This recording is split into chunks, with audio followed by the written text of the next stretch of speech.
Thank you. Can you hear me? Is that okay? Thank you very much. Thank you, Richard, for introduction. Final room presentation for the day. I'm glad you're still here. That's very nice of you, especially with the weather it is outside. I'm going to tell you briefly about what we did at the airport room, because it was we had very good sessions, I guess. From on where we ended, we actually know what we are going to do, in what way, and we have work groups in place, which is, I think, a very big step concerning that we just started up 1.5 years ago, which is good. I'm going to talk you through of it.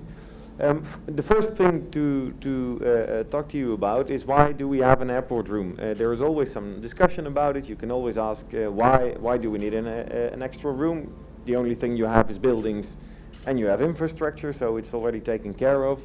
Good discussion. We have to answer that, and this is one of the reasons I presented the same slide in South Korea. But this is the reason why we think there should be an airport room, mainly because we are clients and we are owners. We own the airports themselves. We are the asset managers. We are the clients of the building and maintaining these magnificent cities, kind of. Airport-specific subjects related to classification, related to also border security, related to all types of things you only see at an airport, perhaps at some other place, but mainly at an airport. And one of the things I find very important is there is interest. There is great interest in the world. We did a quick calculation, and with the people that were there, these sessions. Together we own about 70 or 80 airports around the world. So I think that's a nice number of airports. Okay, like the previous presentation, this is what we ended up in Jeju as a goal for the airport room. But we found we had to talk a bit about, is this exactly what we want to achieve, or what is the reason we exist? And we thought this is too narrow. This is too narrow. So. It's not just adding more text, it's also adding some more content, I guess. And what you see here is that we are, as an airport room, responsible for, first, the entire life cycle of the assets we have, but mainly from a business perspective. As being an airport owner, we operate the facility. It's not just maintenance, it's not just asset management, it's also the operation of the day-to-day operation, everything that happens on the airport. And that's something we have to take into account on all the products or projects we will be working on. That is the business perspective, and that's the reason why we put some of those points up there, like lowering operational cost, or minimizing errors. Those are business types of advantages we want to achieve. And of course, we are aware we have to do. We will focus mainly on the business side, but of course we know you have to have technical implementations of everything we need. So of course that is up there as well. What we did, and I think it was a very nice way of steering the entire days. We had very interactive sessions. Very and highly digital as well. We used post-its and we used paper and we used pens, but it worked perfectly. We started out with one thing I think is very important: writing down the expectations. Everybody in the room wrote down, what do I expect of this 2 days, of all these sessions we have, and we ended as well checking those expectations. Are those expectations met? And luckily, most of them were met, and for the expectations that were not met, we know what to do with it, and that they will be on the schedule for London. So very nice. And what it actually did is, because it was very interactive, everybody there was really lively discussions about between asset owners about what do we need, why do we need it, is it important, yes, is it important, no. Meaning we have, and it ended to a very good set of working plans, I guess. One of the things we also did was sharing knowledge. We had presentations from, for example, Abu Dhabi Airport, which are now also constructing it, but also on the challenge of handing it over in the nearby future.